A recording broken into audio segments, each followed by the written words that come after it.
The following discussion is based on public available documents, historical analysis, and commentary. We respect the official investigations and the families involved.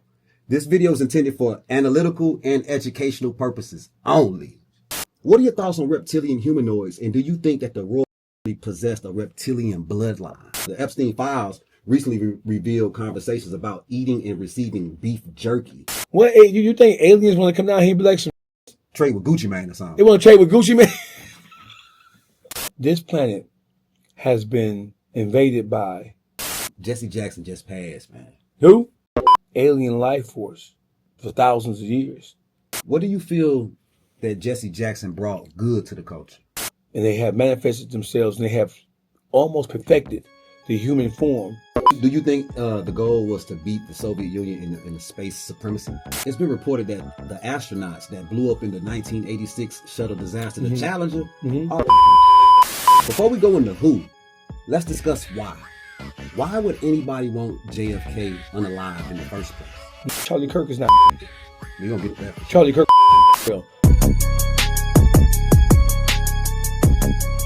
Yeah, man, you already know what time it is, man. They not gonna believe this shit, man. But we actually back again, dog. We back again. I'm gonna tell you why we back again. We had to hit them from a different angle, man, because there's so many conspiracy or myths to be talked about. I had to bring you in. Who better to talk to about this type of stuff than Dawgface, man? Welcome back, my nigga. Pleasure. My pleasure to be back, man. Happy to be here with you, brother. What's going on with the different vibe, man? You got the hood on, man. How you feeling, bro? Well, I mean, my soul is disturbed by a couple of things that I saw and a couple of things I've been seeing. You know, I'm paying more attention to the media now more than ever. And so I've been classically trained in terms of understanding and being able to see and spot anomalies and to spot things that kind of like create rifts in the universe. And in my opinion, man, this kind of, when we talk about conspiracies, right? Those conspiracies, a lot of them, they may appear to be conspiratorial, but a lot of the things that we are seeing nowadays, brother, is the manifestation of alien life forces operating here on this plane of things made manifest. And a lot of the things that we are seeing that appear to be abnormal, they are truly abnormal because they are being perpetrated by people who are not from this galaxy. Now look, since it sound like you about to go super deep. I mean to. I'm sorry. Before you do, yeah, let me let everybody know this, man. The following discussion is based on public available documents, historical analysis, and commentary. We respect the official investigations and the families involved. This video is intended for analytical and educational purposes only. Just for clarity. You know what I'm saying? Yeah.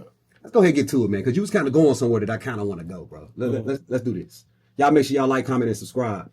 Hey, man, you ever heard of reptilians? Of course I have. It's like reptilians, they shape shift. It's like, let me ask you something about reptilians, man. According to author David Icke of The Biggest Secret, Princess Diana once revealed to a friend that the royal family wasn't even human, man. Basically, and let me paraphrase. She's like, hey, bitch. Man, these niggas ain't even real people, man. These motherfuckers is reptilians. What are your thoughts on reptilian humanoids, and do you think that the royal family possessed a reptilian bloodline? I absolutely do. So let me just back up for a second. So a lot of times, the people who influence and shape the world that we live in, not the country, not the state, not the city, the world we live in, right?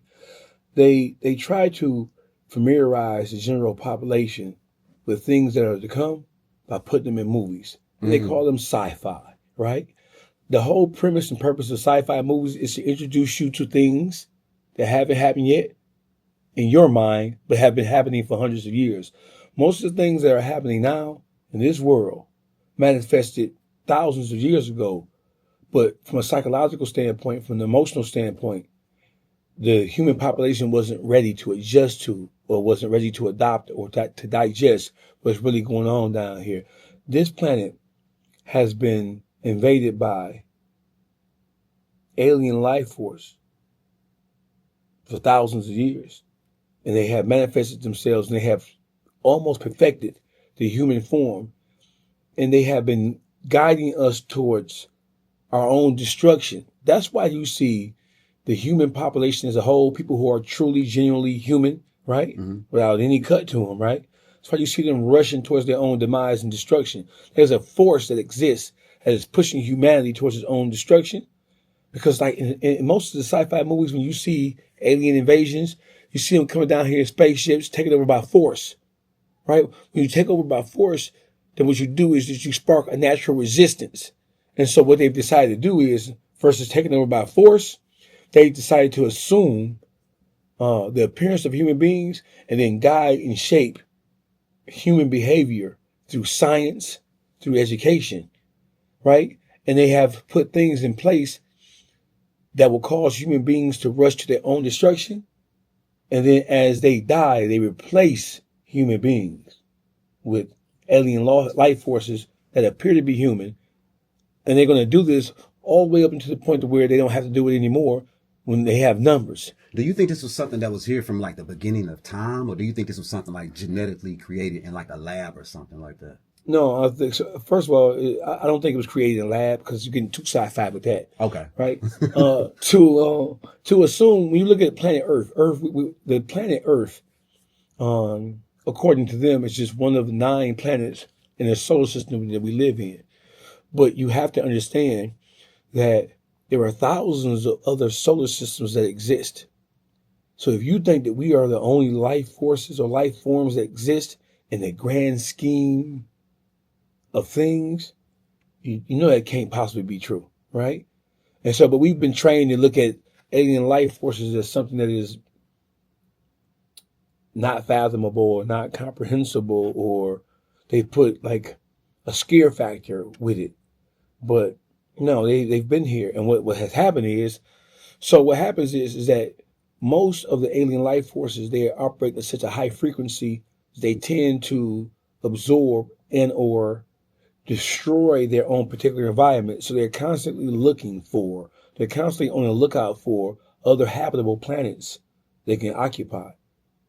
And so as they travel throughout the solar systems, right, whenever they discover a planet that can sustain life, right, they want to take over it. They want to consume it. Do you think these are a type of demonic entities? I don't know if they're necessarily demonic, because it's like you have good and bad humans, Right. You have good and bad aliens, right? To us, so we're on the same page, to us, the other life forms that exist, they may look at us like we are aliens. Right. We may be the aliens to them. When you look at how destructive and how convoluted we are as beings, then we are just as destructive as any other being that exists. All right, so they say that they have actual proof that reptilians exist. Mm-hmm. Have you ever noticed that world leaders that are supposed to be allegedly reptilians, they blink sideways? Why aren't more people talking about this and it's in plain sight? Well, because most people don't understand it.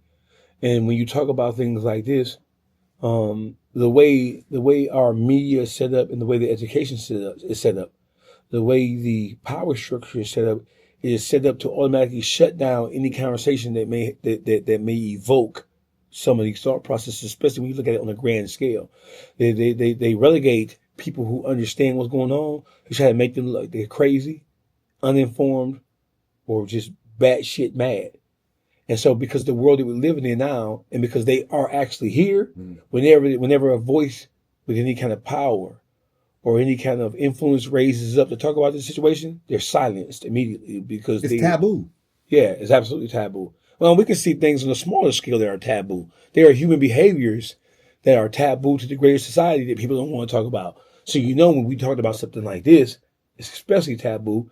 And because you have most of the people who are actually in power, right? They don't want this to come out, because to come out would be to expose it. To expose it would build a natural resistance. A resistance. And it's kind of frightening. Would it absolutely frighten the American people, don't you think? The American people are frightened by their own goddamn shadows, so it would be frightening.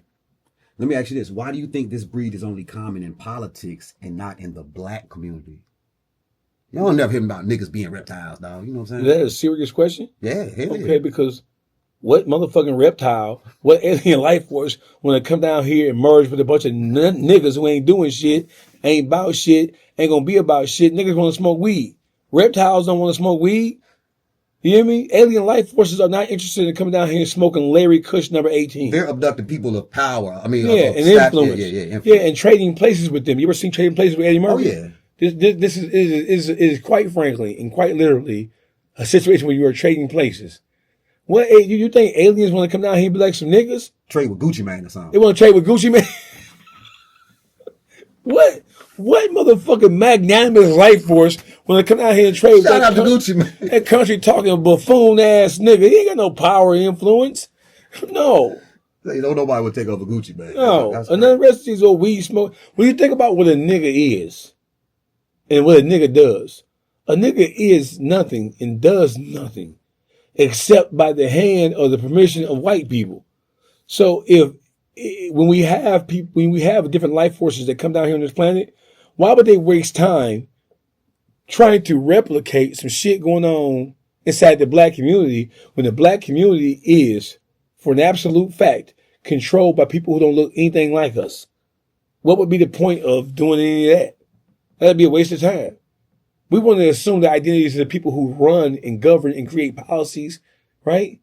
Seriously, I'm dead ass serious. Mm-hmm. Why in the fuck would an alien life force come out here and assume the identities of the weaker of the human population? Damn, even aliens don't want to fuck with a bunch of Even aliens don't want to fuck. You think the Mexicans don't want to fuck with us? You hear me? The extraterrestrial life forces know these niggas ain't about shit. Hey, now this next one is a pretty wild one, man. You know what I'm saying? Hey, Prince Andrew was arrested on suspicion of misconduct in public office stemming from the Epstein files. Mm-hmm. And check this out, Dawgface. It's been alleged. I gotta say alleged on this because it's crazy. Mm-hmm. It's been alleged reports of cannibalism. Mm-hmm. The Epstein files recently revealed conversations about eating and receiving beef jerky. Mm-hmm. A woman named Gabriela Rico Jimenez was on camera frantically screaming out, "Oh man, they eating beef, but these motherfuckers claim they eat beef." It's on camera, you know what I'm saying?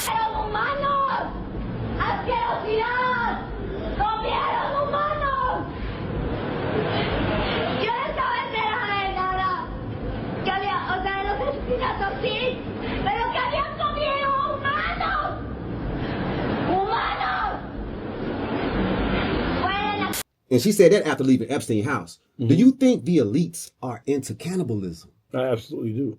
So when we talk about the elite, right? So let's take the word elite out of it and introduce into this conversation a word that people are, from a conspiracy theory standpoint, are most familiar with: the Illuminati, right?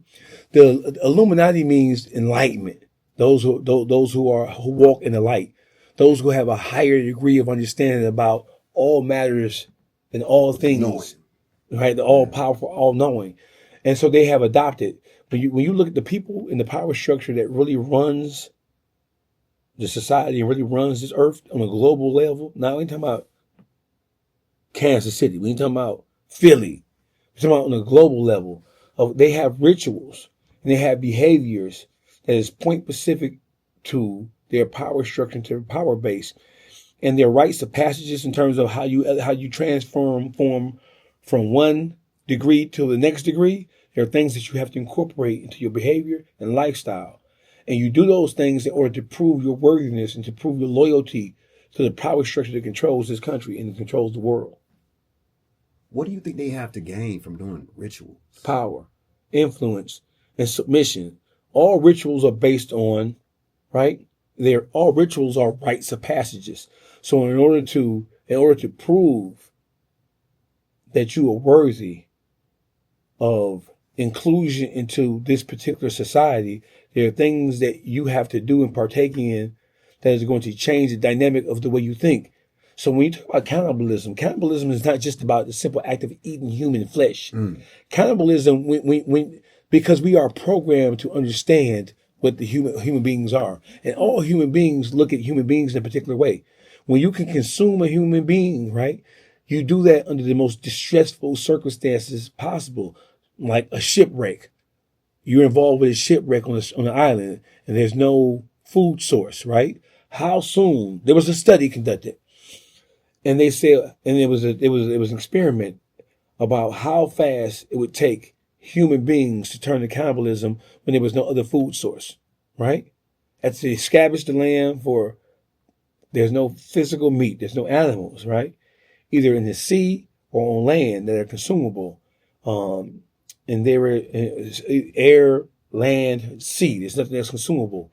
And that study said that it would take less than 90 days. It would take less than 60 days for the average human being to start looking at the other human beings that were there with them like they were a full course meal. Like, man, I'm hungry than a bitch. You looking like a steak right now. And so what we do is we trick ourselves into survival mode, right? So all these things are physical, but the rite of passages that you talk about that would walk into what we refer to as Illuminati, those rites of passages are not just based on just physical urges and physical reactions.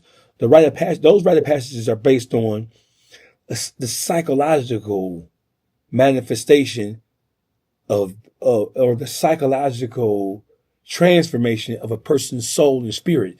Because in order to think about consuming another human being, think about this, bro. Most of the human population who are not from the South and who didn't grow up on farms, they don't even want to see the chicken they're going to eat killed. Think about it. People who eat pigs, they don't want to see the pig die. They just want the meat from it. They don't want to see a cow. Seeing a cow get slaughtered would change most people's psyche to the point where they don't even want to eat beef anymore, right? Because we sissies, we punks, right? We're psychologically weaker than we think we are. And the world that we live in and the people who control this world are stronger than we ever assumed or believed they are. So my point to you is this, is that those rites of passages, they're put in place to change the human mind state and to change how human beings look at and think about what we once thought or considered the limitations of what we were able to do or capable of doing. Wow. Now, with these beef jerkies, man, they got to use some type of materials, man. And these materials they claiming are actual kids in real life, bro. So it's like, why aren't these kids being reported missing and these cases being investigated? Because most of those kids are orphans. Don't forget this world has a large scale homeless and orphan situation. So who's looking for them? Who's going to track them?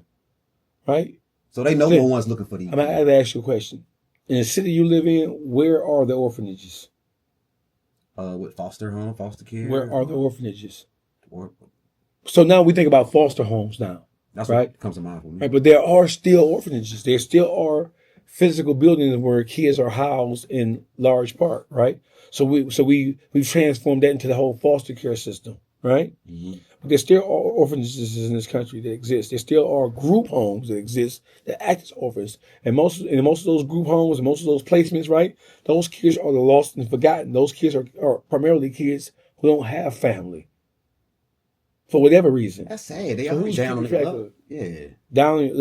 Being down on your luck makes you a prime candidate for disappearing. You mentioned Epstein Island. On Epstein Island, they were doing more than just fucking kids.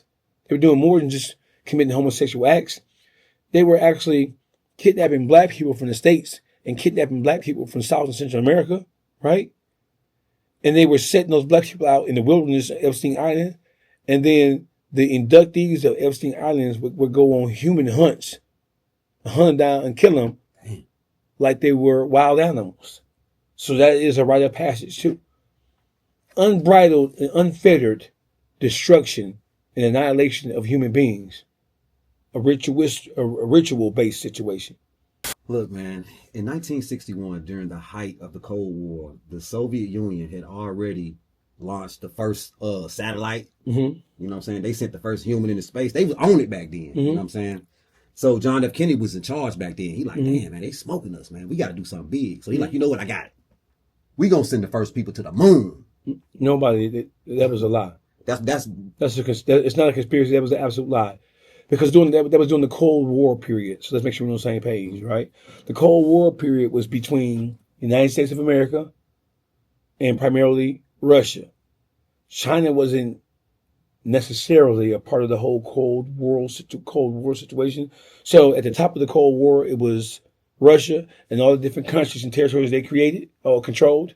And it was the United States and all the different alliances and allegiances that we had globally.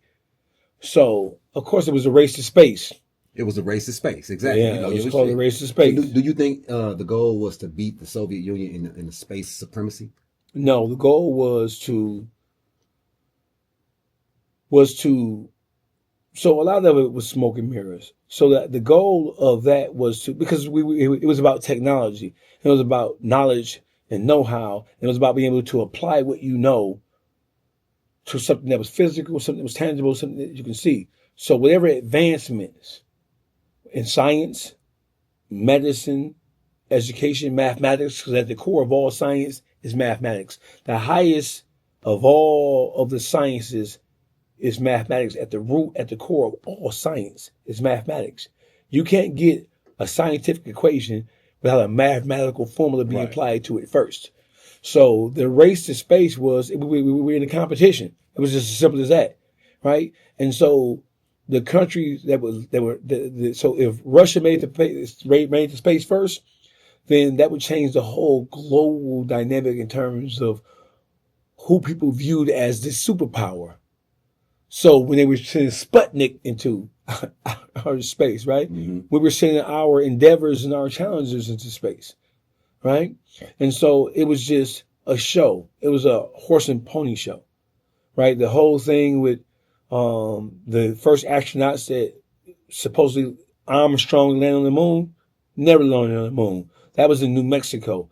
All that was a big film production. That's what I was going to get to next, man. They were saying that Hollywood director Stanley Kubrick, he made the movie Shining. You know what I'm saying? Yes. They say this man went to Area 51 and produced the landing. Yes. That's what you was going That's exactly what happened. And the government, the federal government, right, because the files were sealed for 100 years, well, maybe 50, 60 years.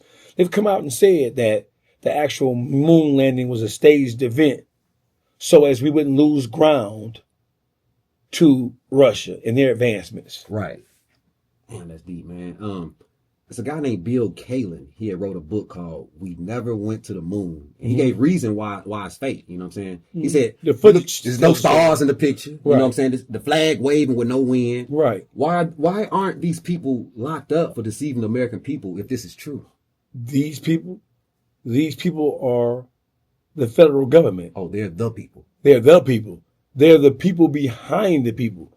So we think about CIA and FBI, but there's actually departments inside the government that are not recognized departments, but they are departments that control a lot of things that go on, not just in this country, but throughout the world.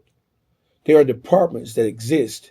There are shadow departments. There's a government that operates in the shadows because the things that they have to do, just like the CIA. When the CIA go on missions, right, there are things that can never get back to the general public because the general public don't have the appetite. They don't have the psychological, they don't have the stomach to digest what really needs to happen. Right. Right? So that's just regime change, toppling governments. The average American citizen is a pussy ass nigga who don't understand the death and destruction and the manipulation that has to happen in order to maintain and keep control. The average American citizen has no idea how diabolical and how destructive this country is. Damn. So that's a side note. Right. So most people in America think that other countries and other nations hate us because we got McDonald's. They hate us because of our civil liberties. No, the majority of people outside the U.S. who are not allies with the U.S. and even some who are allies with the U.S., they don't like us, right? Because of the actions of the government. Most Arabs, most Middle Easterners don't dislike the average American citizen. They dislike the government that controls this. And they look at how we put people in office who create policies that lead to having some negative impact on their country or their citizenry.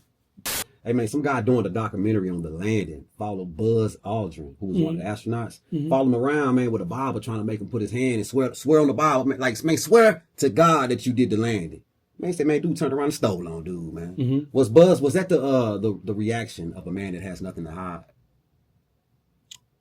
So I'm not going to just stole him. So listen, Buzz has been approached by people the world over Buzz has been approached by foreign governments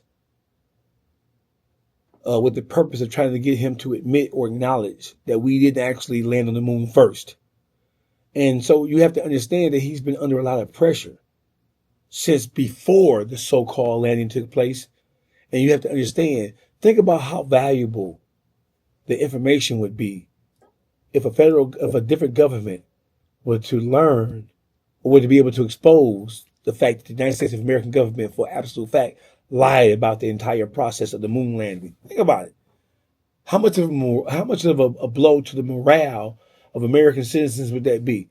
And what would other governments use the information for? They would use it and they would disseminate it, just like the Northern Koreans do, the Chinese do. They would use it to kind of like prop up the morale of their citizenry by saying, hey, these Americans are some lying sacks of shit.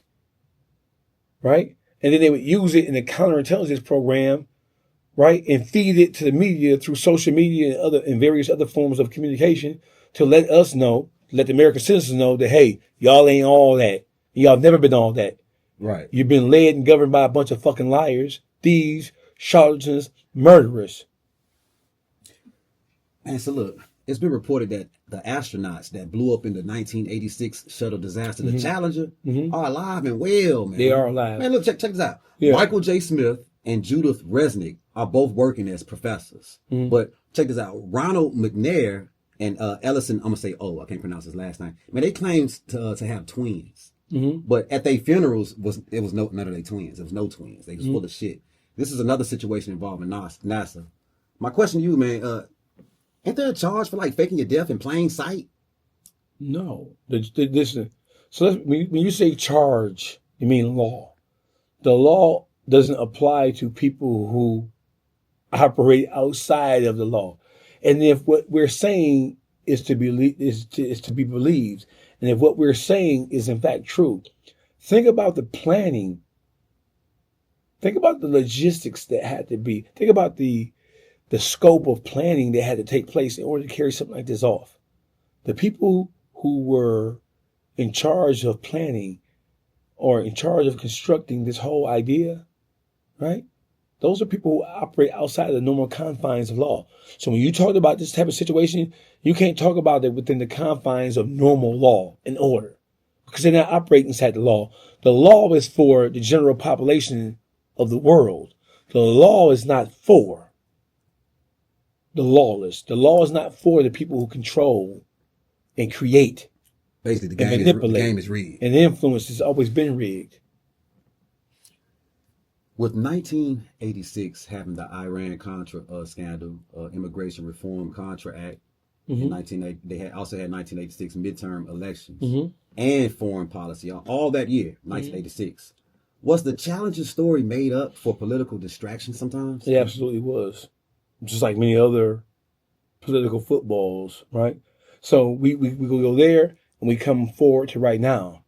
The whole Venezuelan invasion to topple Maduro. It was all smoke and mirrors, right?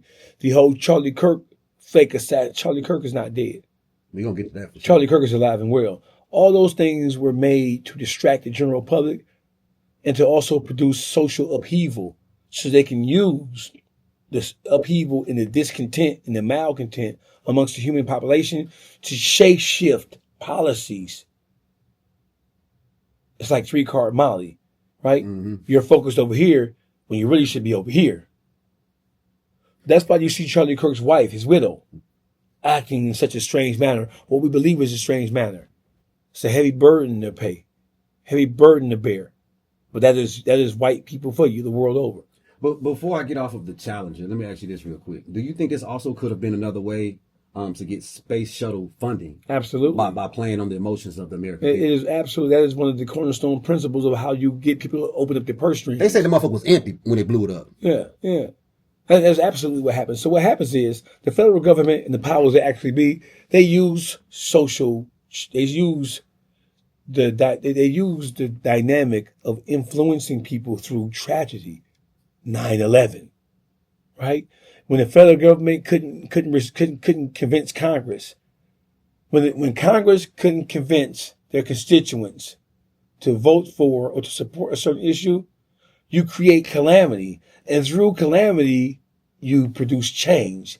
And through calamity and large-scale destruction, people run to look for comfort and they run to look for protection. In order for me to protect you, like you want to be protected, in order for you to enjoy the freedoms and liberties that you protect, we need more money. And so most of the so-called terrorist attacks that have hit this country, most of them have all been orchestrated by the unseen hand. On January 20th, 1961, John F. Kennedy became the 35th president of the United States. He was assassinated on November the 22nd, 1963 in Dallas, Texas. The mystery surrounding his death has been talked about for decades. Before we go into who, let's discuss why. Why would anybody want JFK unalived in the first place? Because JFK was a problem. He was in the way. He was out of due season. And out of due season means that he was placed in the position of power, and that he was compromised to begin with. First of all, JFK, he wasn't the first American president that was compromised by foreign entities and by special interest groups, but JFK was compromised. And when JFK tried to rebel against the people who had information against him, and when he threatened to blow the whistle, they killed him. And they killed everybody around him. What kind of information they probably had on him? JFK was a sissy, and JFK was a pedophile, and JFK was a dope fiend. He was a heroin addict. No. Who is this country's number one sex symbol as far as a female? The quintessential example of Caucasian sex symbol was Marilyn Monroe. Oh, yeah, for sure. JFK was fucking Marilyn Monroe. They both were heroin addicts, and they both were into child sex grooming. They both were into all manners of freaky ass behavior.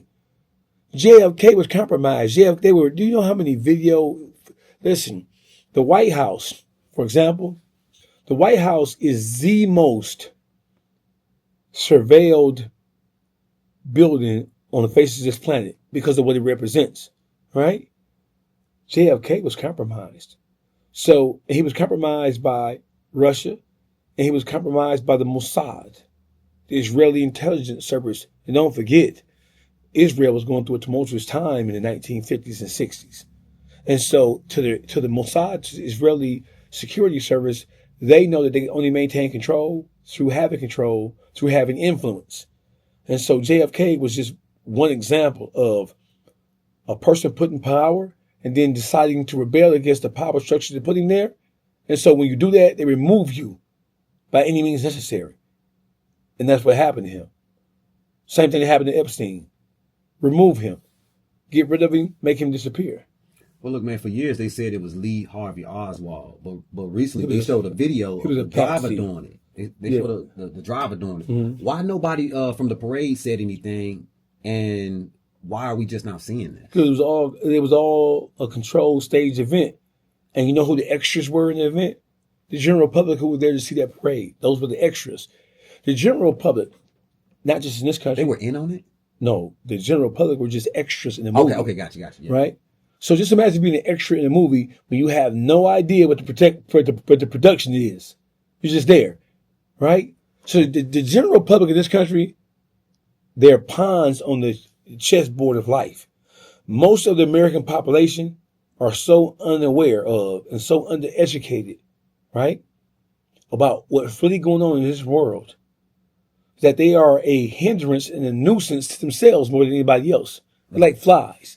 So people who really move and shape and shift, the Elon Musk, the Bill Gates, right, the Jeff Bezos, right, literally they are standing like this table is the world, right? Mm-hmm.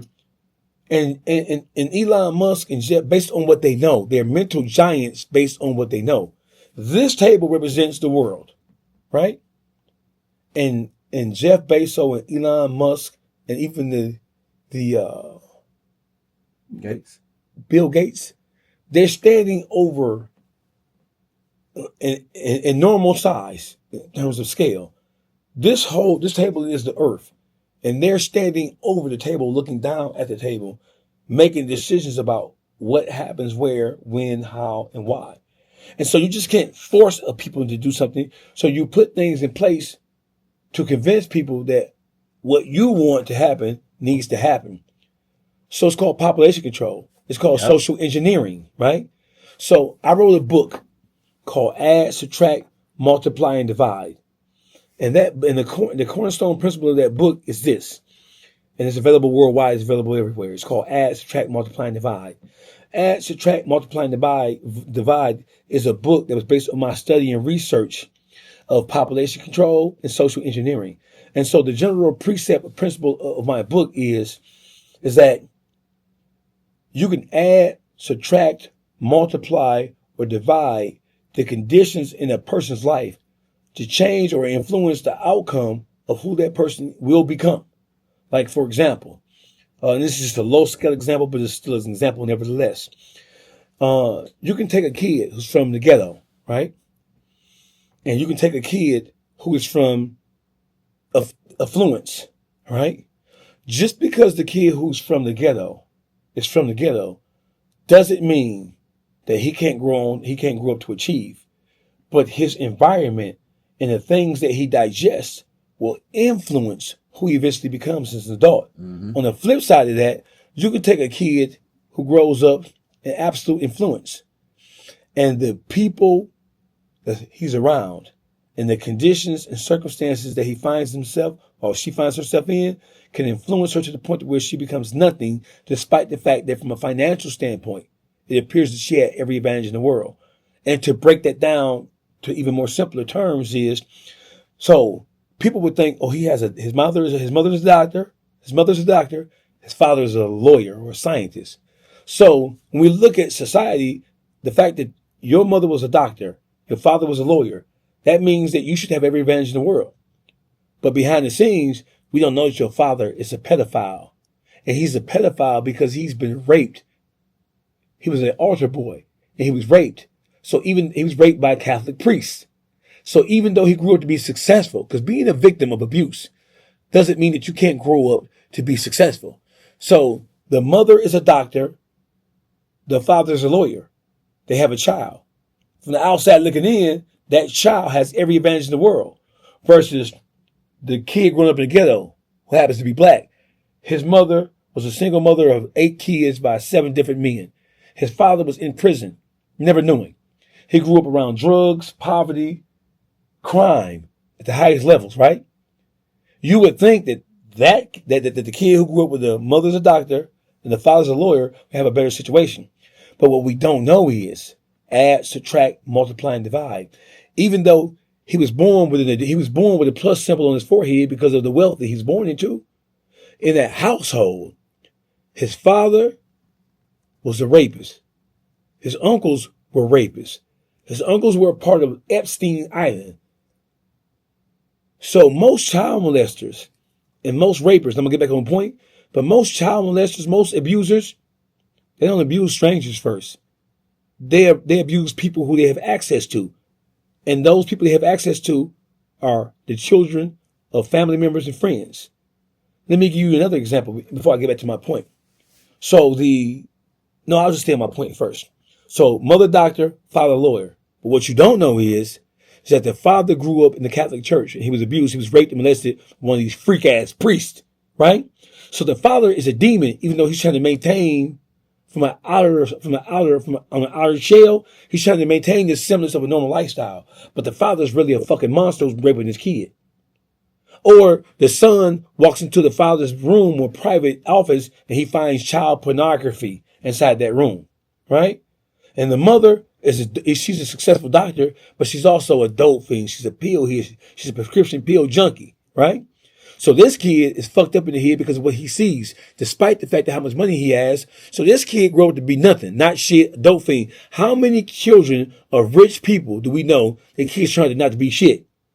Despite the fact that it appears from the outside they have every advantage. And on the flip side of that, a kid growing up in absolute poverty in the ghetto, who it appears is if every possible circumstance that you can think of is against this kid excels above and beyond that because he had somebody who, even though they may be where he is, they instilled values and principles in that kid.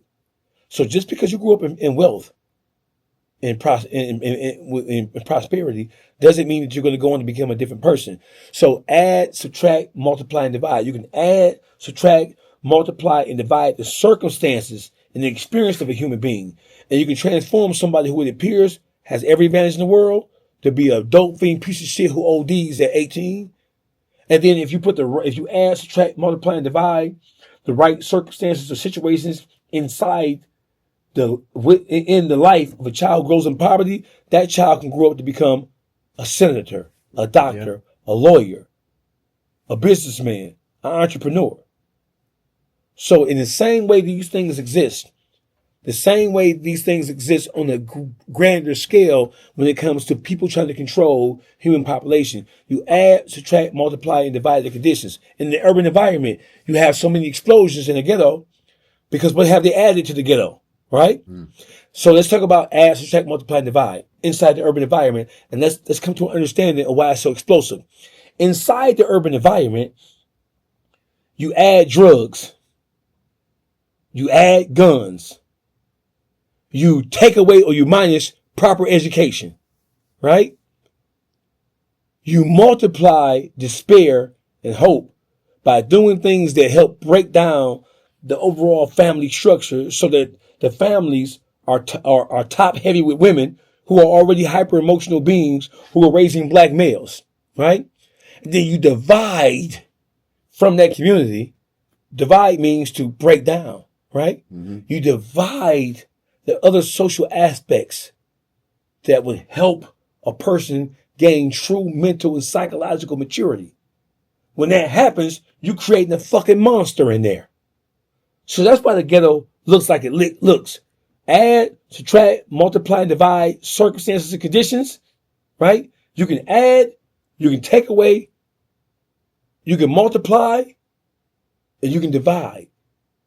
With the right level of adding circumstances, multiplying conditions, subtracting the things that would make you a self-propelled human being, right? And then multiplying all the negative aspects of what happens in that, you're creating a virtual fucking monster. So that's why the ghetto looks like it look right now. The ghetto is the result of social engineers adding, multiplying, subtracting, and dividing the things that would make that community be a vibrant, productive community. I hope I wasn't just talking too much. No, man, you actually educating, man. I mean, that's very interesting, man. Back in the days, man, Bill Gates predicted by 2015 we would triple in population growth, and it needs to be reduced by 10 to 15% due to global warming, right? Mm-hmm. Then in 2020, Bill Gates also said that 7 billion people must be vaccinated. Mm-hmm. Is Bill Gates playing God? Absolutely. Bill Gates, he was groomed playing social engineering. It is playing God because you're removing the natural element of evolution and you're replacing just things that would naturally occur based on just being alive and experiencing things. Mm-hmm. You're removing that, and then you're adding, subtracting, multiplying, and dividing the circumstances. Scientific experimentation, right, is multiplying.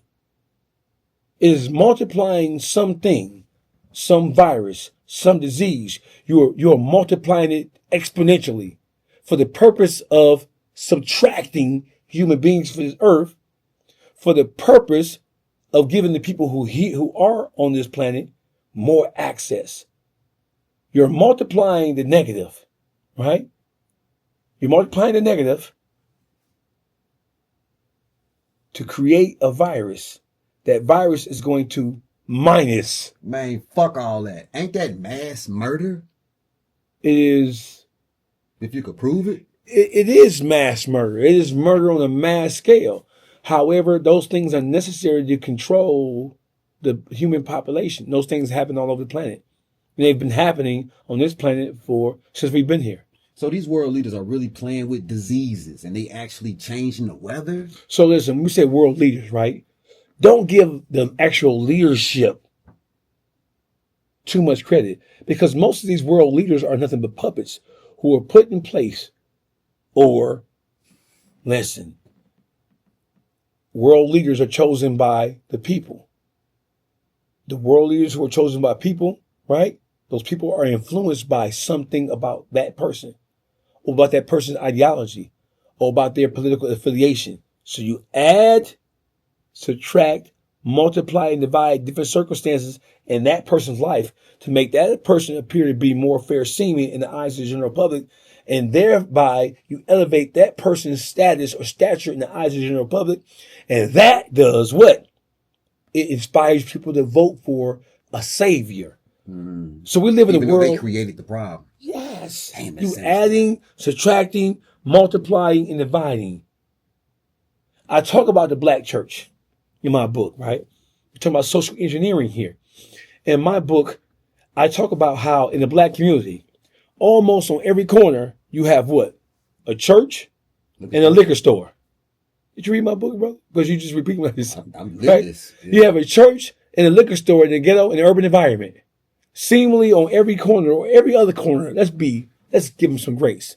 On every corner or every other corner, there's a church and a liquor store. Let me give you an example. In the city of Detroit alone, which is where I'm from, there are over 3,000 registered churches that are predominantly black or led by black ministers, pastors, bishops, and the like, right? Right. There are more registered, I'm talking about from the little small mom and pop storefront churches to the mega churches that hold 40, 50,000 people. Let me help you here. So, in the face of a city like Detroit, whose population has dwindled from over 1 million 30 years ago to approximately 700,000 right now, we have more churches in the city of Detroit now, registered churches, than we've ever had in the history of the city of Detroit. But the condition of the population, the condition of the citizens of Detroit is worse now than it's ever been. So answer me this one question. How can, in the face of having all these quasi or pseudo-religious people, how can we have more church and more religious people, but the condition of the people in the city is worse now than ever? Social engineering. Religion is an opioid. Religion is a drug. And then the people, the powers that be who engage in social engineering, they use religion to add, subtract, multiply, and to divide the human population. You don't believe me? We have black people who came over to this country as slaves, right? 400 years ago. Not even 200 years ago, we were in slavery, right? Or something that looked like slavery. Right. 200 years ago was what? I'm losing my thought process. What was it? You said slavery? It's 2026 right now. Oh, you're talking about the years. Yeah. 200 years ago was 1826. We were slaves. That's not a long time ago. 200 years ago, it's 2026. 1826. So when we think about it now, 200 years don't seem like that much time, do it? Nah, hell no. Don't seem like that much time. That's your great-great-great-grandparents, right? So listen, when you think about Willie Lynch, the person who designed the actual plan to take black people from actual being physically enslaved to psychological enslavement. The Willie Lynch in the Willie Lynch letter, he said that in the South, right? Most people don't understand this. The reason why, like during the coming out of the Reconstruction period and going into the whole civil rights movement in the 40s, 50s, and 60s, white people were lynching and hanging. First of all, white people in America were the first terrorists. White America is the first terrorist organization on the planet. They engaged in genocide, infecting black people with diseases, and sitting back and not telling them, and just sit back watching the impact. The Tuskegee experiment, for example, infecting tens of and dozens of black men with syphilis, and then watching them go out and have sex and make children. And the whole purpose was to study the long-term effects of what syphilis did to the genetic coding of a human being and looking at how it impacted their offsprings. Damn. Right? That is all devilishment. When you look at how white people, for example, treated black people in this country, that's all. Get back to Willie Lynch. Sorry for going. I'll be doing that. Sorry. You're good. I'll be going off. We with you. I'll be going off. Willie Lynch said, hey, listen. We done fucked around and brought too many of these niggas over here. And these niggas multiply like roaches. So white people in the South, primarily, they quickly found themselves outnumbered 5-1. So for every one white person, due to an influx of slaves being brought over here, and due to our propensity to procreate, we procreate at a higher rate than Caucasians. And that's why they feel threatened right now. But to my point, Willie Lynch, the whole control, that is social engineering. We have to put into the minds of these slaves who we're not going to be able to keep in physical enslavement much longer because they outnumber us in our treatment of them. It is so atrocious that it's going to spark a natural rebellion in them and they're going to overrun us. So we have to do something else because we can't hold them in physical bondage forever. That something else is we have to take the chains off their physical body and put their chains on their mind. And the number one tool they use to do that is Bible and Christianity. Don't forget, we couldn't be Christians here as slaves. We couldn't even read, right? When they first decided to let us read, they decided to let us read the New Testament of the Bible, where the overall theme was the life of Jesus the Christ and turning the other cheek, loving thy neighbor, loving thy master, loving thy enemy shit. That shit goes against the very nature of human beings to love anybody who you know is openly and consistently trying to fucking destroy you. Right? So back to my point. Willie Lynch said, hey, listen, we can't control these niggas by keeping them in physical chains. You know why? Because they outnumber us. Because we imported too many of these niggas over here. And these niggas be fucking and fucking and fucking. These niggas fucking and multiply like baby's kids, right? So that's why you had the push in the South. The whole torture and reign of terror, right? One of the precepts or one of the things that inspired that, you think about the Voter Registration Act, the right to vote. When they enacted the right for black people to be able to vote, right? It immediately put white politicians in the South at a disadvantage. Why? Because if black people outnumbered white people in the South 5-1, do you think we're going to vote for Robert Earl, who we know is a devout motherfucking racist who's a part of the Klan? No. Probably not. So what they did was, the reason why they tried to terrorize us with the poll taxes and everything else they tried to do in order to discourage us from voting, besides foul killing us, right? All that was done to control what happened in politics. The political system of this country has always been geared against black people, right? It's always been geared and constructed against black people, right? Against our interest and to put us at a disadvantage so they can do what the fuck they want to do. They meaning Caucasian, meaning white Americans. So that's why I be so mad when people try to differentiate between a good white person versus a bad white person. All white people were not bad during our enslavement, our physical enslavement in this country, but it didn't stop it from happening. Black people need to stop worrying about this Black History Month, right? Mm-hmm. Yeah. Stop trying to find the good in them motherfuckers. Mm-hmm. You have to assume like they assume.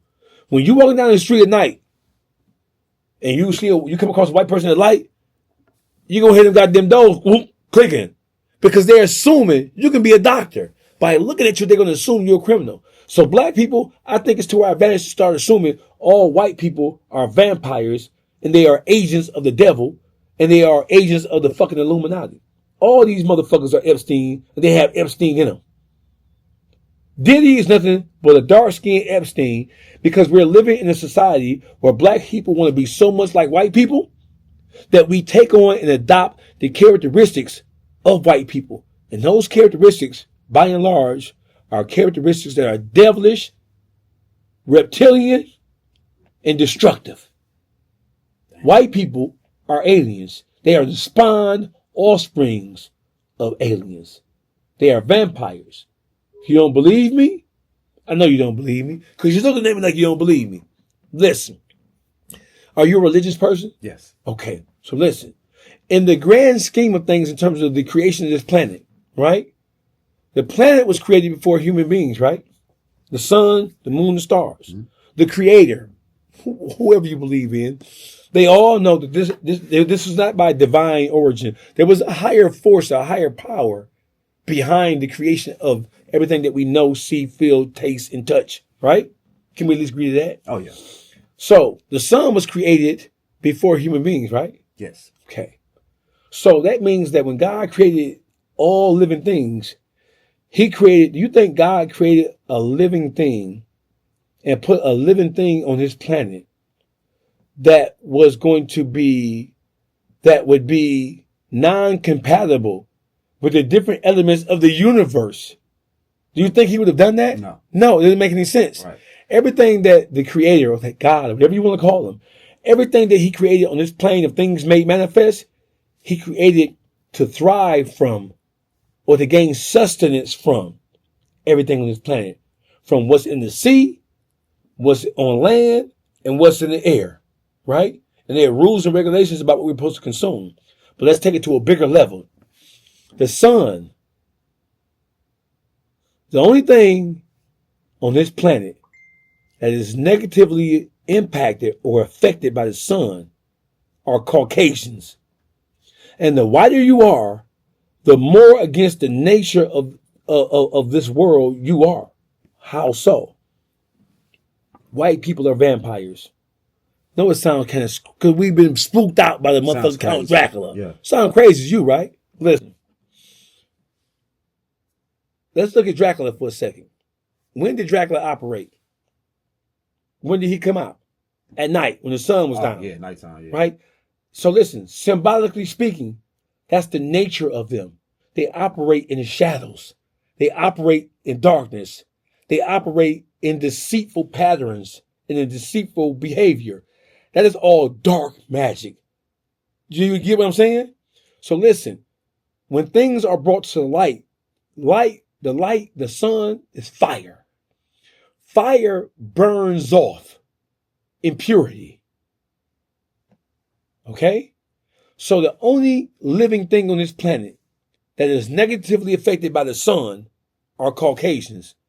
When vampires come outside, when the sun is up, what happens to their skin? They burn. When white folk go out into the world, when the sun is out, what happens to their skin? They sunburn. Somebody might say, well, hey, black people have sunburn too. That's because we've been mixing and amalgamating with white people. So the lighter your skin complexion, the less melanin you have in you, and the more susceptible to sunburn you are. Vampires run from the sun because the sun destroys them, right? It burns them up. White people, the sun do what to them? Burn that ass, right? So white people, the nature of white people, right? And based on their relationship with the sun should tell you how unnatural they are, because God created everything on this planet to gain life and sustenance from the sun. Watch this. Let's talk about the metamorphosis process, right? Let's talk about what is considered the lowest life form on the face of this earth. The lowest life? I'm not sure. The lowest, most filthiest thing on this planet is what? A maggot. Maggots metamorphosize and they transform to flies. Yeah. What do they need to do that? They need sunlight, right? When you think about a caterpillars, when they metamorphosize, when they transform into butterflies, they need what? Sunlight. Maggots turn to flies. Maggots need the power of the sun in order to transform themselves into a fly. From one despicable creature to another despicable creature. We don't like flies because we know where flies come from. A fly in your mind is more disgusting than a bumblebee. We're scared of bumblebees because of what they can do to us. But we don't look at bumblebees like they filthy and nasty and disgusting. You don't see bumblebees growing out of decay. No. You see maggots. So the maggot is the lowest life form, but maggots need the sun. Maggots need the ultraviolet rays of the sun, the power of the sun, to transform themselves from maggots to flies. The sun even helps maggots. Think about it. The sun helps maggots, but it kills white people. That's all you need to know.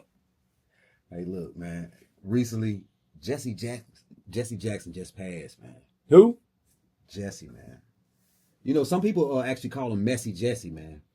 Did you know that the day that Martin Luther King died, Jesse told the news people like, hey, man, when he fell, man, I held his head, man. You know, he had blood all over his stuff. Jesse Jackson.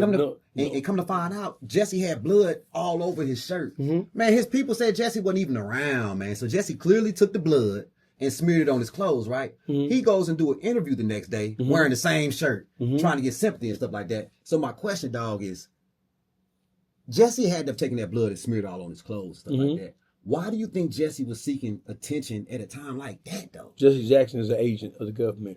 Jesse Jackson is a part of what we call COINTELPRO, the counterintelligence program, wherein which the whole goal, we go back to J. Edgar Hoover. J. Edgar Hoover put out an edict, and that was that in order we have to prevent the rise of a black messiah. Anybody raising up, trying to instigate and to genuinely lead black people towards anything that would look like freedom, justice, and equality, we have to get rid of them, right? So anybody who doesn't acquiesce or bend to our will, we kill them. Anybody who doesn't acquiesce or bend to our will, we kill them. Anybody who doesn't drink from this cup, we kill them. Anybody who we can't control through blackmail and through other forms of influences, through drugs or whatever, we have to get rid of them. Jesse Jackson was the agent of the United States of America counterintelligence program with the specific goal to prevent the rise of a black messiah, to prevent the rise of genuine black leadership that was going to lead black people into anything that looks like an independent state of well-being and an independent state of mind. Now, was he an agent during the time that Martin Luther King was alive, or did this happen after he passed? Jesse Jackson worked for the FBI. He was a part of the clandestine operation with the FBI. Jesse Jackson was a rat. That's what we call him nowadays. But he was bigger than a rat. Al Sharpton was a motherfucking rat. Is a rat to this very day because he's still alive. Once you're a rat to the day you fall off the edge of the earth. Yeah, we're going to get to him next. Got you. Jesse was a rat. Listen, the black civil rights organizations, the US movement, the Black Liberation Party, SNCC, the SCLC, right? SNCC, the SCLC, the Black Panther Party, Black Liberation Army, all these different organizations that are supposed to be pro-black organizations were all compromised with agents placed in there from the federal government to spy on them and to provide information that would lead to the removal of them if necessary.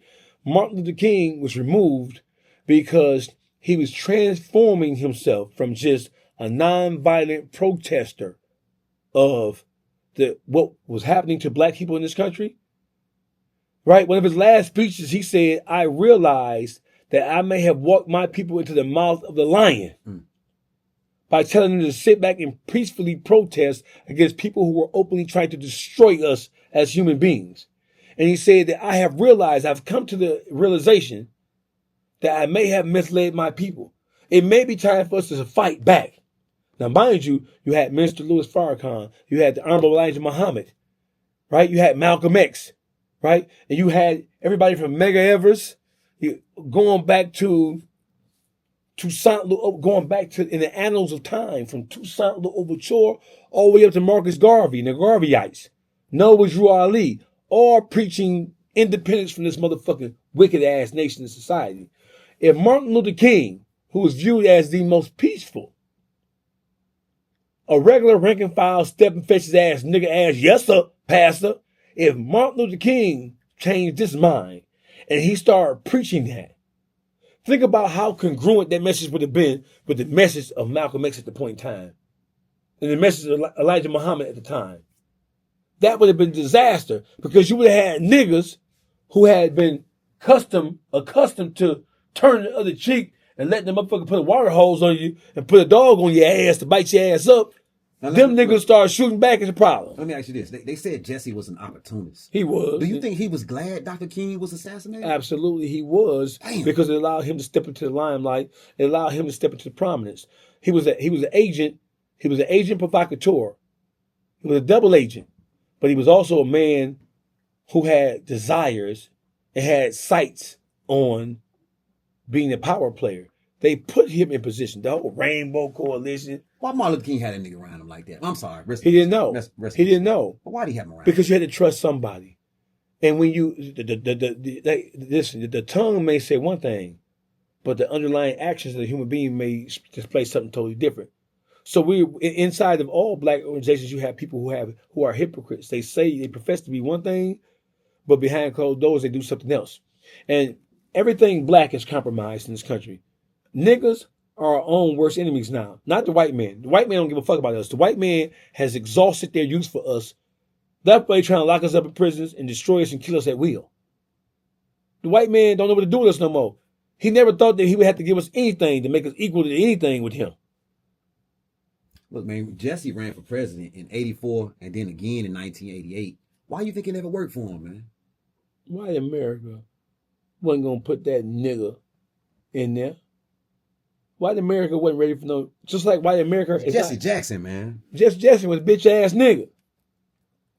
I wouldn't put that bitch, white America, no. Listen, if you would turn against your own people, if you would compromise your own people in their cause for freedom, justice, and equality, what make you think with your socialist, commie, hippie ass that if we put you in office, the Russians and the Chinese and the rest of the communist society we're going to get to you because you already have a liberal-minded, communist-ass motherfucking disposition about yourself. How easy would it be to influence you to work against our own common interests? Jesse Jackson is a bitch-ass nigga. Man, Jesse once asked that the term black be replaced with African-American. Do you feel like that change was needed? You can call yourself whatever you want to call yourself. The people who don't like us, let me tell you something, brother. You can call yourself a liberal. You can call yourself a conservative as a black person. You can call yourself Episcopalian, Seventh-day Adventist, Jehovah's Witness, Catholic, Protestant, Baptist, Muslim, Hindu. You can call yourself whatever you want to call yourself. Let me ask you this, dog. What do you feel that Jesse Jackson brought good to the culture? Nothing.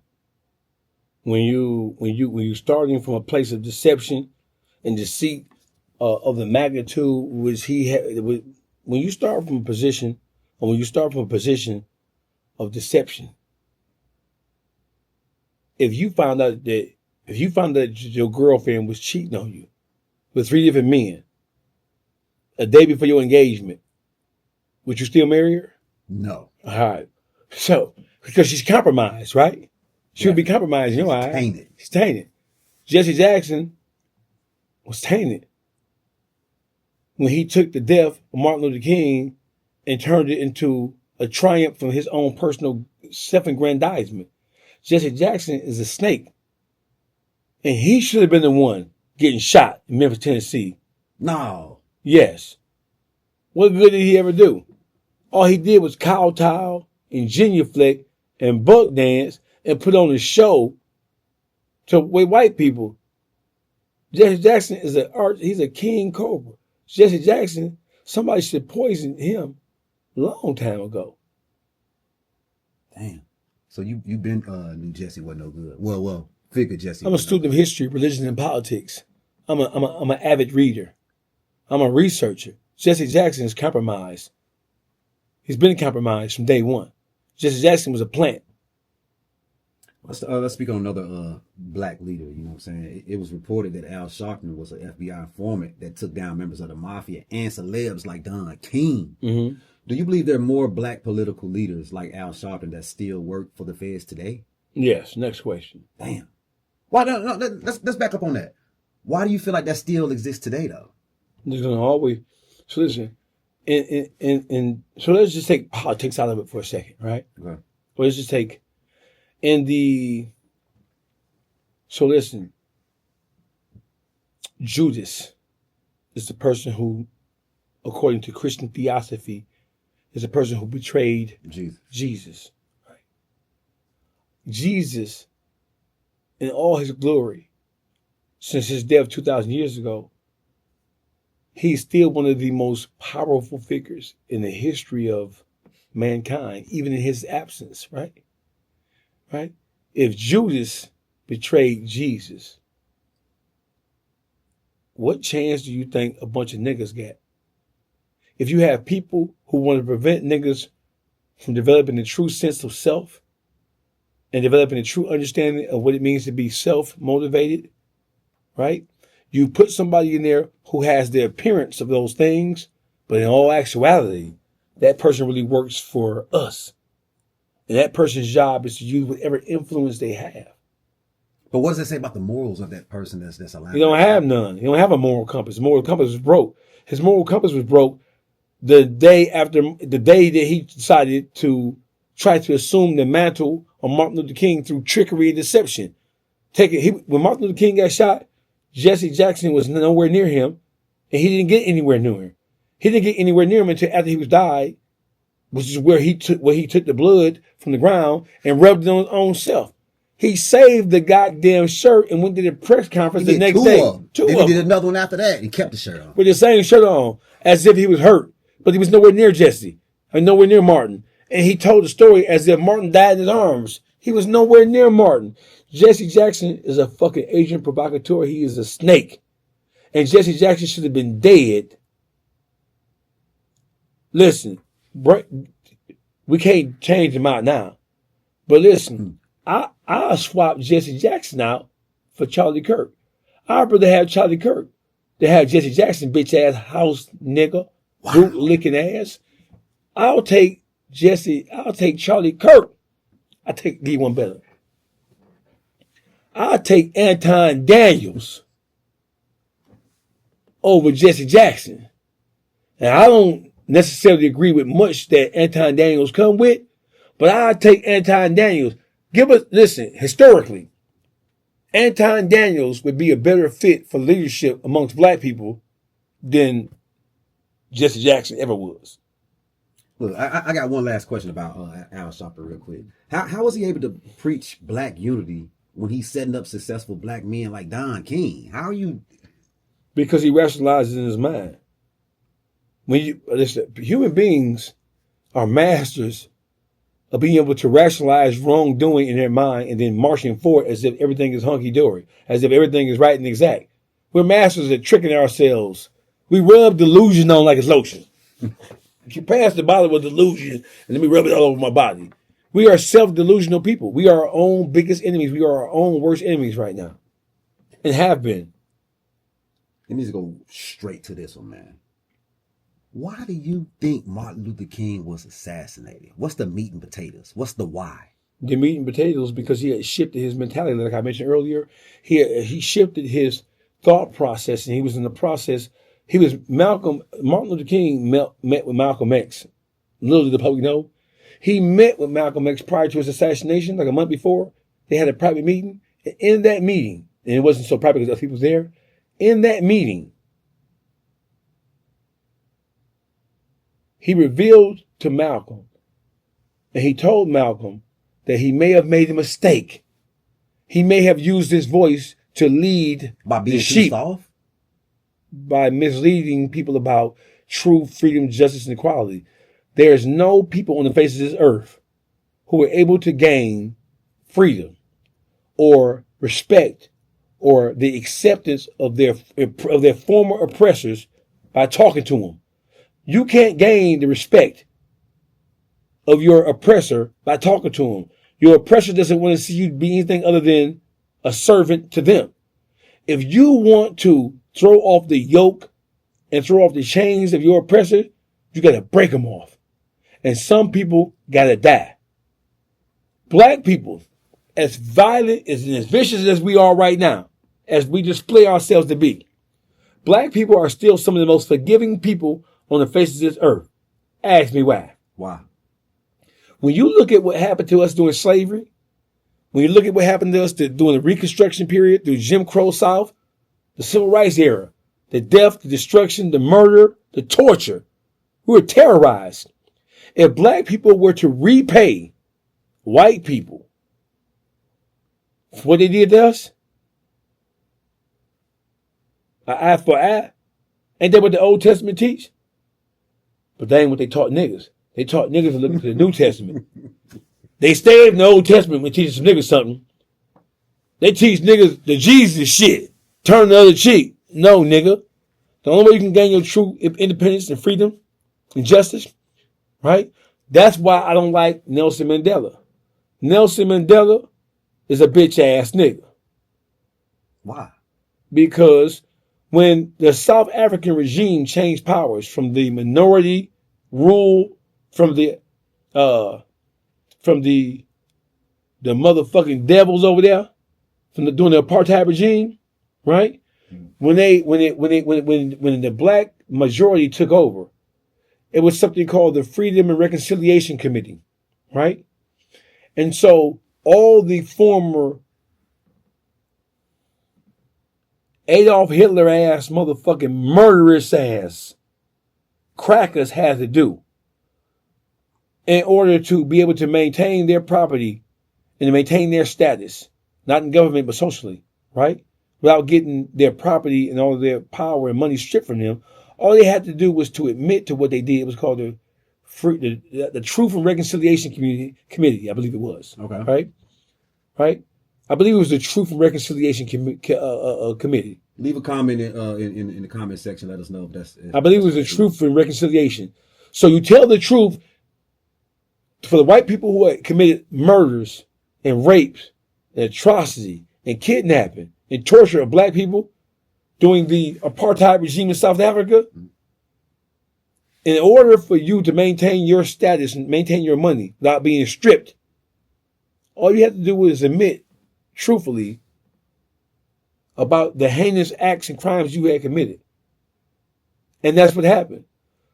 Nelson Mandela, he exonerated and he forgave the torture, the murder, the rape, and the destruction of hundreds of thousands of black people during the course of the apartheid regime. And he left in power, financial power, fuck political power, right? He left them crackers who killed all of us, because they're us. He left them with their land. He left them with their money, their bank accounts. Them motherfucking crackers should have been stripped of all that shit and murdered. It's an eye for an eye. I don't believe in no turn no other motherfucking sheep. Damn, man. Well, look, let me turn the page real quick, man. Sandra Bland was 28 years old, man, when she was pulled over in Texas on July 10th, 2015 for not signaling a lane change, right? A tense exchange with officer escalated, and she was arrested after that, being forcibly removed from her car. 3 days later, man, on July the 13th, she was found hanging in her jail cell. Authorities ruled her death a suicide, but the case sparked national outrage and protests. So here's my question for you, bro. In your opinion, what happened to Sandra Bland? Sandra Bland was murdered by them racist ass crackers down there. Just like countless other black men and women, young boys and girls have been murdered at the hands of white racist motherfucking law enforcement officials. The law enforcement in this country, we have never had a good relationship with black people because the whole concept of policing was born out of slavery. It was born out of slave catching. The whole concept and precept of law enforcement in this country was formatted, right, from slave catching. So that's why black people have always had a distrust and a disdain in their heart for law enforcement, because law enforcement has been used as a tool.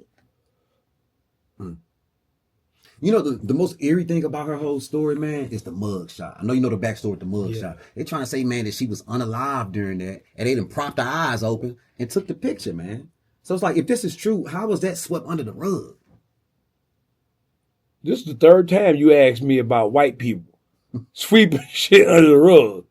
White people are professional sweepers under the ruggers. That's what they do. The nature of them. Their very existence here. I just told you they're aliens.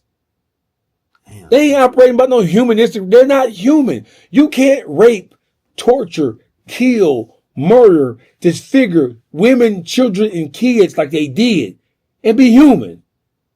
You can't do that. We just said they was eating beef jerky over there. Yeah, and if you think that devilish nature wasn't passed to the DNA of their offsprings, you a motherfucking fool. And you deserve every bad thing to happen to you by the hands of a white person. You know, she kept challenging white people online to understand racial profiling from her lens. You know what I'm saying? Do you think that is what played a major role in her Of course, demise? she was agitated. White people don't like niggas that agitate. They don't like niggas that talk back. Even in the face of being wronged, they want us to sit by, idly by, and take the shit they got for us. That's what they want. Look here, man. Let's talk lost civilizations. You know what I'm saying? They're trying to say that Antarctica is like some kind of alien base. Only place on Earth that's governed by an international treaty signed by 58 nations. Now, vast sections of it are blurred out on Google Earth. What's so top secret about Antarctica, man? The same thing is top secret about that secret area in New Mexico and in Nevada. Same thing. There are things, there are experiments, and there is experiments and there is work going on there that the governments of the world, of the earth, don't want us to know about. There's population control experiments. There's disease cultivation. There's virus cultivation. There's urban renewal planning on the global level that takes place there. And there is aircraft not of this dimension there. Damn, I've never heard. I never heard that. Elaborate. What do you mean by aircraft? What do you mean? Spaceships, UFOs.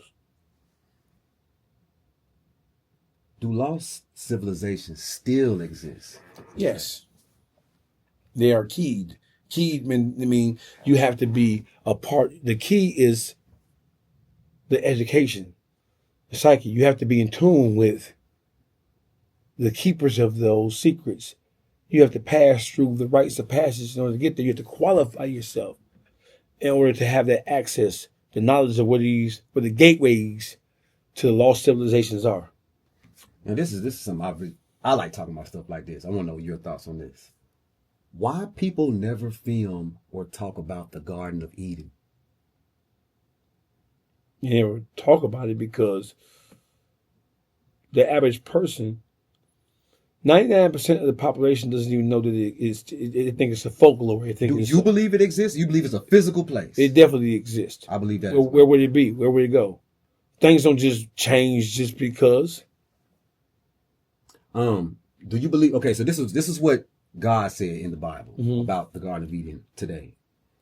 Do you believe it's really guarded by angels, like it says in the book of Genesis 3:24? It says God placed a cherub, you know what I'm saying, and flaming sword flashing back and forth to guard the way to the tree of life. Do you believe that actually is happening right now? I believe that God has manifested himself in the flesh. I believe that this world has been tricked into believing that God is a spirit. That's what I believe. The essence of God, right, manifests itself in physical form. So while you're looking for a pie in the sky, the Bible also said that during the day of judgment, right, man will be judged for his acts and for his actions. Correct. Right? And based on his actions, the determination about whether he would be allowed into the hereafter would take the day of judgment, right? Yes. The Bible says the hereafter. Hereafter, not thereafter, not up in space, not up in the sky. The heaven and hell is an earthly condition. It's a psychological condition. It's a physical condition when you look at the manifestation of it. We create our own heaven and hell. White people have created their own heaven and hell since they have been created and placed on this planet. That's one. If you think about it, right? When you think about Christianity and all these different variations and all these different forms, right? In general, their belief system is when you die, you ascend to heaven if you are if your behavior is in tune with the demands and laws or pleasing to God, right? So the ultimate reward is to go to heaven. like the Vikings say, I'm going to Valhalla. They was happy to die, right? These white folks are doing everything in their power to stay alive. Why? If the ultimate reward is to go to the thereafter, to walk in the face of the presence of God, if that's the ultimate reward, they teach that to these stupid ass niggas, right? White people teach niggas that when you die, you're going to get your reward. Meanwhile, they're on this planet absorbing everything in their power, taking control of everything, buying everything, controlling and manipulating everything. If none of this shit mattered when you died, why are white people so firmly affixed to trying to control everything on this planet? If the ultimate reward is to die and go to heaven, what do you give a fuck about this shit for? This shit is transient. It comes and goes. White people teach you that and me that and try to teach us that. So we are focused on some pie in the sky ass shit. Meanwhile, they down here having their way. While we focus on up there, they down here establishing dominance and control on every level.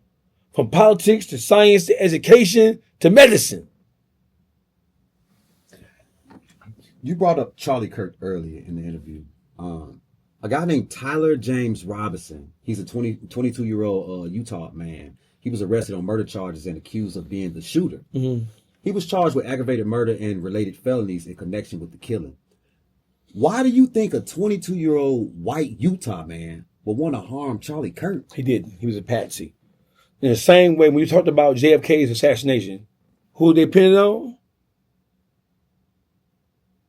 I forgot. Lee Harvey. Oh, Lee Harvey Oswald. Sorry. Right. That young boy, Tyler, they lied about it. First of all, they said that he was familiar with the layout of the school and the campus because he was a student there. He was not a student there. He wasn't. He was not a student at the college where Charlie Kirk was allegedly assassinated. He was not a student there, right? And then it was more talk about him being gay than the shooter? Yes. They said that he was involved in a relationship with a tranny. Damn. Which would make him a sissy, sort of like them New York sissies.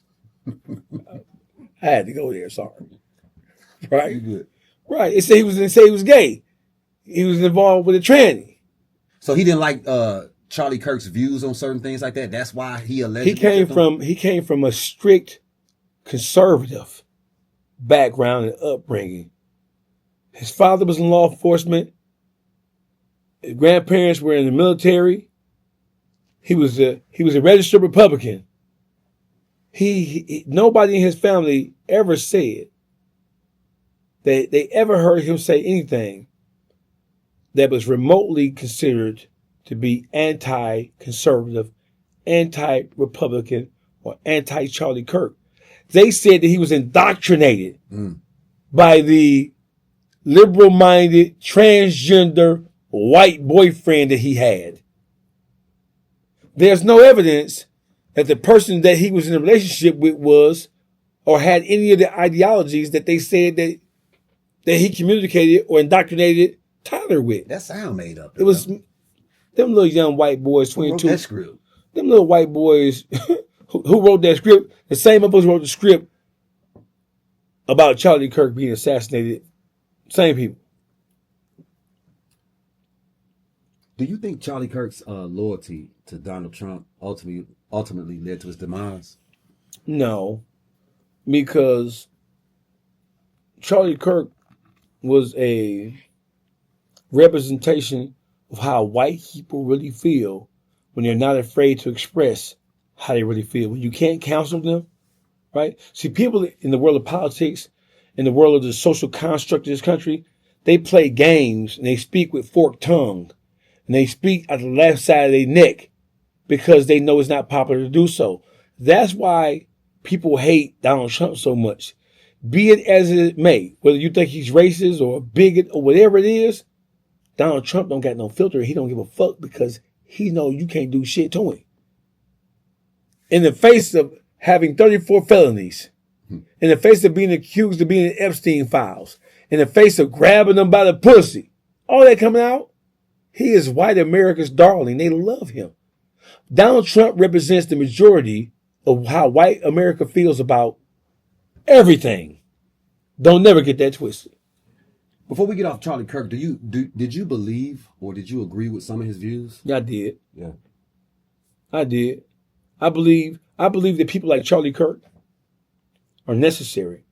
Just like I believe people like Donald Trump are necessary. Do I believe they both were racist? I do. But I also believe that black people have been pacified too much. And black people don't understand that there is a people who have ideologies. And those ideologies call for the extermination of them. You got niggas who all niggas want to do is smoke weed. That's it. That's all they want to do. You call a nigga right now and say what you doing. Nothing. Oh, we're rolling up. Oh, yeah, Rolling I ain't up. no shit. Yeah. I ain't doing shit. In the world that we live in the condition that we are in as a people, you ain't doing shit. Listen, man. Niggas don't want to do nothing. Niggas don't even want to be nothing. Nowadays, you ask a nigga what they want to be. No, I don't know. Bitch, you 40.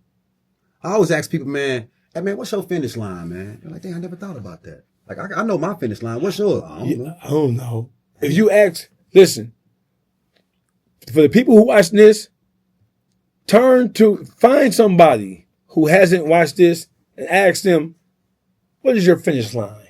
Don't add anything to it. Just look at them. Don't provide any context. What is your finish line?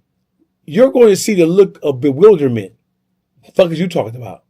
They're not even going to be able to simply extract from what you're asking them. And it doesn't automatically register that you're saying, what is your end game about your life, about your legacy? That does not register. Niggas don't want to be nothing. They don't want to achieve nothing. Underachieving niggas produce, listen, niggas want to produce underachievers. There used to be a time where black people were trying to create better versions of themselves with their children. Nowadays, niggas feed their kids more nigga shit. Mm-hmm. Look at the gangbangers, for example. There's a motherfucker named 4 Extras who was on No Jump. This nigga done blew his hand off. Hopping around, jumping around, being a big old nigga. Respectfully. Can you see him raising a productive, psychologically sound human being? I'll answer it for you. Fuck no. You ain't got the answer. I'm going to answer it for you. Niggas take pride in being niggas. Niggas take pride in being ignorant. Niggas, they glory in it. They glory in being self-destructive. Black niggas glory in being self-destructive. They glory in being uneducated. The stupider they are, the better they feel about themselves. Oh, you stupid? I'm stupid too. You stupid too? How about you? We all stupid. Did you graduate high school? What? Ain't no need to go to no school. That education don't mean shit. Nigga, you ain't even got the entrepreneurial spirit. Listen, as black people, we need everything at our disposal. When you hear people say, man, college ain't for everybody, probably ain't. But the education that you receive when you go to a college, it ain't just the actual book education. It's the social dynamic education of being around people and seeing things move. That you can take with you. Watching things progress from point A to point D or point C or point M. A lot of black people have never seen hope in the human form. They've heard about it. They've read about it. You may even have heard it in a song. But a lot of black people, brother, I'm telling you, a lot of black people in the urban environment, in the ghetto, they've never seen hope manifested in a person. All they've seen is trauma. All they've seen is hurt, destruction, and disappointment. All they've seen in the people around them is underachievement in the most concentrated form you can ever imagine. A lot of black people, a lot of young black boys and girls all over the country, they've never seen hope. When I grew up, I saw hope in people, even people who were doing negative shit. These niggas don't even want to be successful drug dealers. Think about it. These niggas sell dope to go buy a chain, a watch, Most niggas who catch dope cases, they can barely afford a lawyer. And once they get to the penitentiary, they ain't get that shit all gone. Oh yeah, it's definitely all gone. That shit all gone before they get to the penitentiary. Niggas don't even want to be successful drug dealers. Niggas don't even have ambition to be Scarface. They don't have no ambition. These niggas don't even want to be Big Meech. Damn. These niggas don't even, at least Big Meech had an idea. Whether you agree with him or disagree with him, at least he had an idea of what he wanted to do. Albeit it was negative. But these niggas don't even aspire to be that. These niggas just in the middle of the road, everything, they got no. Listen, man. My advice to black people, get the fuck away from other niggas. When niggas get that shit straight, then we can talk. Let me ask you a hot topic, man. A lot of people are talking about this, man. I want to know your thoughts. Are you a flat earther? No. Why? Because I've been around the planet. I seen the curve. You see? I felt the curve, right? I felt the curve. I felt my body shift when I traveled to different hemispheres. So you know from personal experience. Yes, Right. absolutely. Okay, so if the Earth is flat, do flat earthers think all planets are flat? Or I just don't know. Earth? I don't know. It could be. You know what I'm saying? The Earth I'm wouldn't trying be. to find some logic in it. The Earth wouldn't be an Earth. An Earth is a sphere. It's a globe. It wouldn't be called Earth if it was a flat piece of land and water. And then we know water matriculates and it travels. So we know that it travels in streams and lakes and rivers. They travel in a cycle. That cycle that they travel in is the same cycle that the shape of the Earth is. It's gonna be a lot of arguments in the comment section about this, man. It's a hot topic, man. Do Pretty sure they're gonna disagree. Do I look to you like a motherfucker who gives a damn about what these dumbass motherfuckers think? Or no? Man, we all know you don't give no damn. Man. Yeah, well, yeah. Let me ask you this then, man. Do you think that we live in a simulation, like on the Truman Show? Yeah, or are we being controlled? So listen. So simulation, everything on this earth is simulated. I just told you about social engineering. Yeah, that's true. That is a simulation at work. That's an active simulation of people, like the Matrix. It's a bunch of Mr. Smiths and Mr. Andersons. There's a book because when you look at what people think that they are in control of what they do, bro. What you are doing now is something that somebody who's standing over this table, and this table represents the earth. Mm-hmm. The conditions that exist that guided you, and then when I say conditions, I don't mean that all people are going to be this way if these circumstances exist. Right. I mean that when you put a set of circumstances in front of a person has the option to choose to go right, left, up, down, high, low, right? When a person comes from poverty and you put money in front of their face, are they going to run towards the money or are they going to run towards education? They're going to run toward the money because they've been in poverty for so long. Been in poverty so long. That is social engineering. That's how you get a person to sell out and sell their soul. That's how you get a person to put this down to pick that up. When you grow up in poverty, bro, I can put a degree in front of your face. I can put a degree in chemistry or nanotechnology. I can put that degree in front of your face. A degree in nanotechnology. I can put a medical degree in front of your face right now. And I could put $1 million. I could put a medical degree and you would have it. With the knowledge and education, you would have it all. I can zap it into you. I put that right here. And I put $1 million right here. 75% of the motherfucking niggas gonna take that $1 million because they don't know what they don't know. They know that this money is supposed to represent freedom. Niggas don't want to be smart. They don't want knowledge. And they're not trying to apply what they know to get anywhere. Most black people, they're using whatever knowledge they have to try to stay alive. Right. Now look, man, you're Muslim, right or wrong? I am.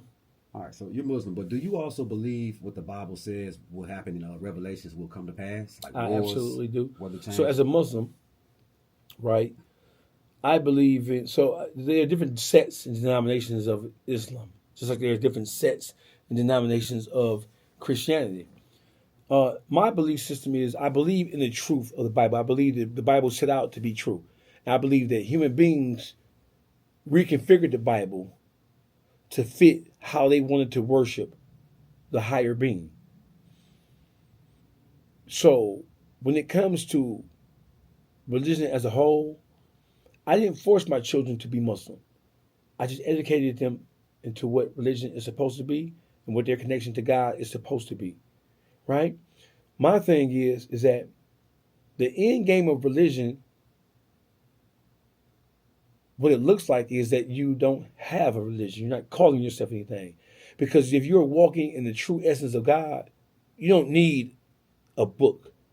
If you're walking in on God's straight path, you don't need a religious title because you are then in tune. Your physical being, your spiritual, your mental is in tune or in harmony with the essence of God, which is the universe. So once you become truly religious, you don't need religion because the religion lives inside of brain. It lives inside your mind. So you don't have to follow anybody. You don't need instruction. Most people follow religion because they're following people who claim to be religious leaders. And that's the first thing. That is how you get manipulated out of everything. Do Muslims believe that Jesus is coming back? No, Christians That's what I don't. believe. Do you believe this is going to be a day where Jesus comes back and get all of his people? No. Jesus dead as a motherfucker. No, man, we can't do that one, man. We can't do what? No, I can't tell the truth on here now? No, that's blasphemy. So I can't tell the truth. You can tell your truth, but Okay. that's blasphemy. So listen. How long Jesus been gone? What, over 2,000 some years? When did he say he was coming back? When did Jesus say he was coming back? What year? What date? What time? What hour? He did, what but minute? there'll be signs. Who said there'll be signs? Did he say that? Or did somebody else say that?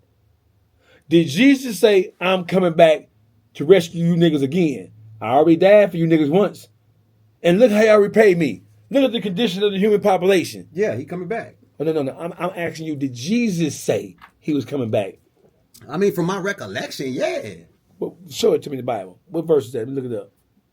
When did he say I'm coming back? When did he say I will be resurrected? I think it was said. I don't know if he said it verbatim. It was said. It's different from he said. And if Jesus came back, would he be the first person in the history of religion to die and then come back to life and lead people again? The first person that I know of. I'm pretty sure there's other people in history that have done it, but the one that I know of, you're a student of history, student of religion. Right. Would he be the first person who's, even as a representative of God, whether you think he God or not, would he be the first person to come back? Jesus? Yes. Yes. What would he be coming back for? Come back to get all his people that held him down, that believed the whole time. You know what I'm saying? That stayed down and live right by him. The church is the biggest. The church that represents him by name, by name alone.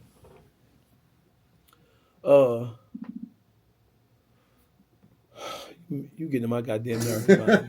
Listen. Hey man, it's a deep topic, man. So Jesus is gonna come back to save you niggas. He ain't come back to save slaves. He gonna save you too. No.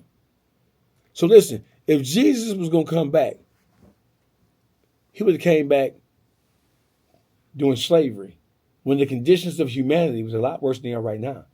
He gonna come back and save some niggas and human beings who are willfully and knowingly disobedient to the word of God. He gonna come back and save y'all from what? If Jesus come back here, he gonna do the same thing God did to Sodom and Gomorrah, destroy his bitch. These niggas are hardly worthy of Jesus coming back. So he gonna come back and sacrifice himself again? Well, it's because before he gave himself away to save. Jesus didn't just die. Let's make sure we're on the same page.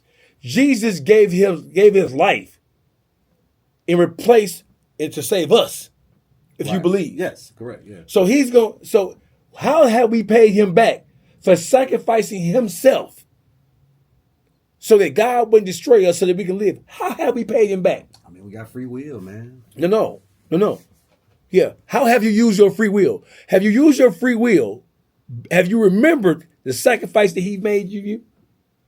When the human population are moving throughout their day, do you think the human population now is a reflection of the mercy and grace and the sacrifice that Jesus made for us? Unfortunately, no, not until we get into trouble. Let's say you get locked up or something like that. Really? You're calling on them, you know what I'm saying? How did Jesus get? Or somebody getting, you have a family member really? sick. Oh, so something got to happen to you. To the most people, yes. Yeah, what had to happen to Jesus for him to trade his life for us? I'm going to say us. What had to happen to him? What did he do wrong? Jesus didn't do anything wrong. He gave his life to save us who were living in sin. Okay, so listen.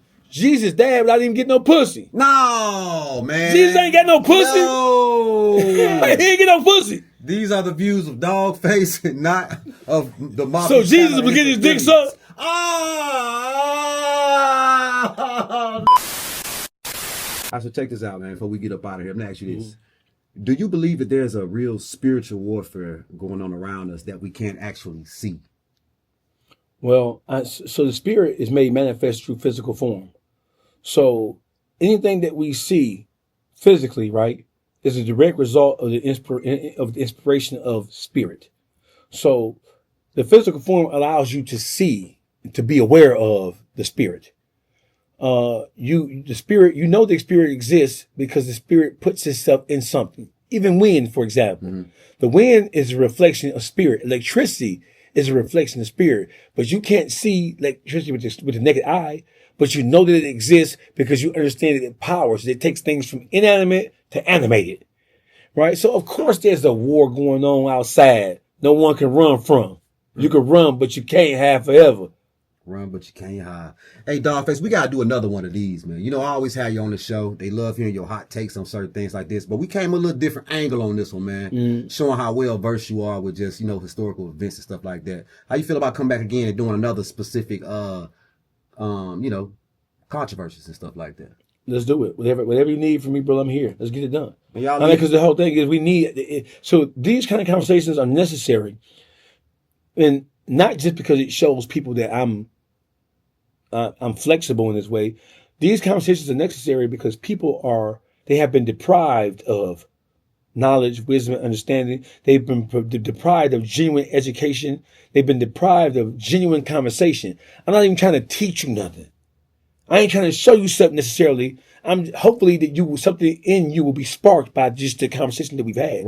Right? People learn through osmosis, which means that versus being directly taught by somebody saying this, that, and third. Sometimes just sit back, listen to two men talk. That vibration, that two men talking creates a vibration. That vibration evokes and produces and electrifies the spirit. And hopefully this conversation can be something that people can take away from and use that to be inspired. Hey, look, man, before we get up out of here, man, go ahead. Give a shout out to we got UK followers, dog. That's pretty dope. They always shout you out. They love your interviews. Shout out to UK followers, man, that have been following your interviews. Hey, listen, man, shout out to from London to Nottingham. Shout out to, and listen, and I know they're going to be mad at me, but shout out to all the people in Ireland, too, who've been following, too, man. Shout out to everybody in Ireland who've been following. I know the Irish people, when they say like black folk, it's cool. You know what I'm saying? It is what it is. My message is for everybody. My message is universal. It doesn't matter what your race, your religious orientation is. It don't matter whether you believe, whether you don't believe. Maybe you can take something from what I'm saying. Maybe that can help spark or inspire you to be a better person or to start a journey of some sort. Let's do this, man. Go on, look in the camera, man. Go on, give us a little closure, man. Tell them who you are, man, and give them all your little social media, man, and tell them what's popping with you, dog. Hey, listen, my name is Dawgface Calderon. I'm the most dangerous voice in Detroit. You can follow me on Instagram at Dawgface TV Podcast, DAWGFACE TV Podcast, or the most dangerous voice in Detroit. Hey, listen, I'm rocking with the Mafi Channel. We have a show coming up that you won't want to miss. It is called Hostile Environment. It is a presidential style debate where you have a moderator and you have two opponents standing at podiums on the stage, debating and pontificating and arguing about some of the hottest topics of the day.